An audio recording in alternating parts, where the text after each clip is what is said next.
उद्देश्य press conference करने का आपने तमाम मीडिया क्या उद्देश्य? देखिए, हमारा एक कर्मठ कार्यकर्ता और सक्रिय कार्यकर्ता धर्मात्मा निषाद था, जिसके आत्महत्या है कि हत्या है, उसके संबंध में एक प्रेस कॉन्फ्रेंस भी बुलाई गई है।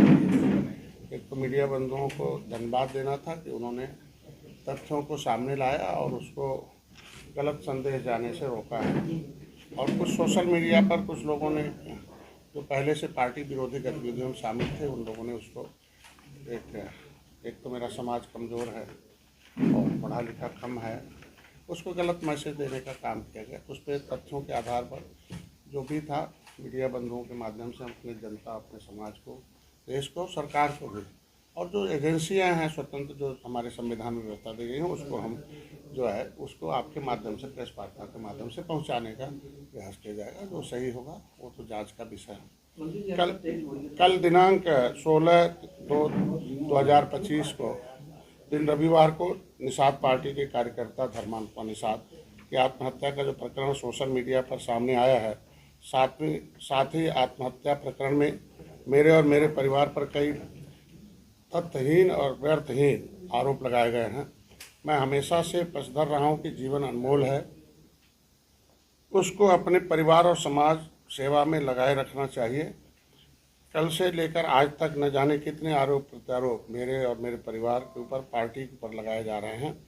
साथ ही एक तरफा मीडिया ट्रायल भी मेरे और मेरे परिवार के लिए किया गया। लेकिन मैं लखनऊ के वरिष्ठ और आप सभी पत्रकार साथियों का भी धन्यवाद देता हूं, जिन्होंने संयम और धैर्य का परिचय देते हुए मेरे और मेरे परिवार का चरित्र हनन होने से रोका है। पूरी तरीके से उन लोगों ने गलत मैसेज डाले थे। धर्मात्मा निषाद की आत्महत्या मेरे लिए दुखद और झकझोर देने वाली है, क्योंकि जहाँ तक मुझे पता है कि वो बच्चा मुझसे लड़ाई कर सकता था और करता भी था। जब उसे कोई गलत कोई गुमराह कर देता था तो फेसबुक के माध्यम से, लाइव के माध्यम से लड़ लेता था। लेकिन जब उसे सही जानकारी मिलती थी तो फिर वो साथ हो जाता था, और साथ में था भी अभी। और लगभग लगातार से उसका साथ में आना ही बहुत लोगों को दर्द हो रहा कि अब हम उसे हम गुमराह नहीं कर पा रहे हैं। लगभग जब से वो सही चीज़ें जान गया, मैंने किताब में लिख दी, एविडेंस दे दिया, तब से वो सही बात जान गया।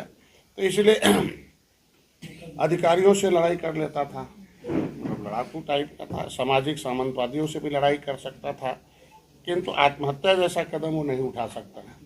एक आदमी, हमें विश्वास नहीं होता कि इस तरह का कदम उठाया होगा। उस तरह की सोच रखने वाला वो था ही नहीं।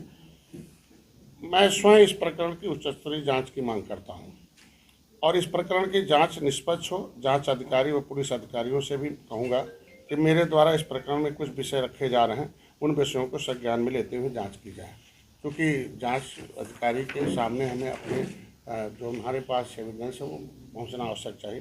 धर्मात्मा निषाद की फेसबुक वॉल से जो मिला है उसमें मेरे द्वारा धर्मात्मा के सोशल मीडिया अकाउंट को देखा गया तो विगत 2 महीने से मेरे और मेरे परिवार निषाद पार्टी को लेकर एक भी विरोध में पोस्ट नहीं किया है।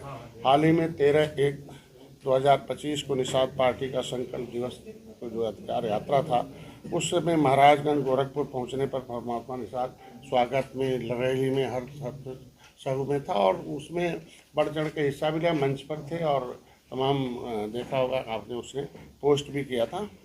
और मैं खुद ये समझने में असमर्थ हूँ कि अगर किसी व्यक्ति या मुझसे या मेरे परिवार से या मेरी पार्टी से कोई द्वेष भावना होती तो 1/2/2025 तक मेरे परिवार मेरी पार्टी की तारीफ क्यों करता। 13/1/2025 के बाद मैं गोरखपुर में नहीं गया हूँ बस, और तब से लेकर आज तक उससे मेरी बात भी नहीं हुई। और मेरे बेटे प्रवीण निषाद की लगभग 2 महीने से भी अधिक समय से उससे बात नहीं हुई है। और मेरे छोटे बेटे सरवन से 4/2/2025 को फ़ोन पर बात हुई थी। उसमें मैरिज यूनिवर्सिटी के समय पर बात इस संबंध में हुई थी कि उसे सालगिरह थी उसकी। धर्मात्मा निषाद की फेसबुक वॉल से विगत 2 महीने में मेरे और मेरे परिवार, मेरी पार्टी के लिए किए गए पोस्ट के स्क्रीनशॉट हम आप लोगों को उपलब्ध करा देते हैं इसे वीडियो के माध्यम से। कि सही उसने लिखा है कि निषाद समाज के मान सम्मान की इस लड़ाई में मैं निषाद पार्टी के माननीय राष्ट्रीय के सभी क्रांतिकारी कार्यकर्ता पदाधिकारियों को हार्दिक बधाई और ढेरों शुभकामनाएं।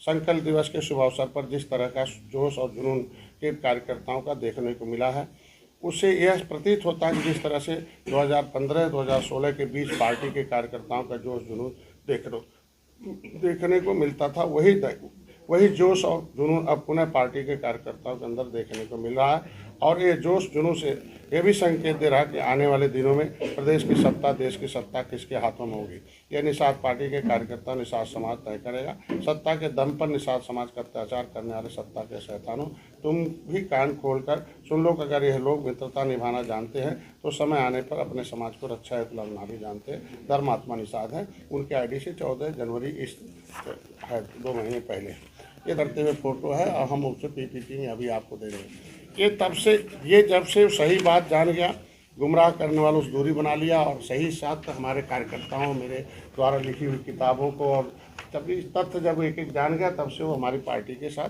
आ गया। तब से जश्न के मूड में देखे नाचते हुए मेरे साथ है।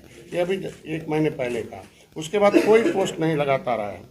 ये मेरे साथ यहाँ अभी देखते होंगे, ये मेरे गाड़ी पर खड़ा होकर स्वागत करते हुए मेरे साथ चलते हुए रैली में है, ये उसका फोटो। धर्मात्मा निषाद का ये पोस्ट है 1 फरवरी का। निषाद समाज की शान, युवा हृदय सम्राट, मेरे आदर्श लोकप्रिय यशस्वी विधायक बड़े भैया आदरणीय इंजीनियर श्रवण कुमार निषाद जी को जन्मदिन की हार्दिक शुभकामनाएं, ढेर सारी शुभकामनाएं।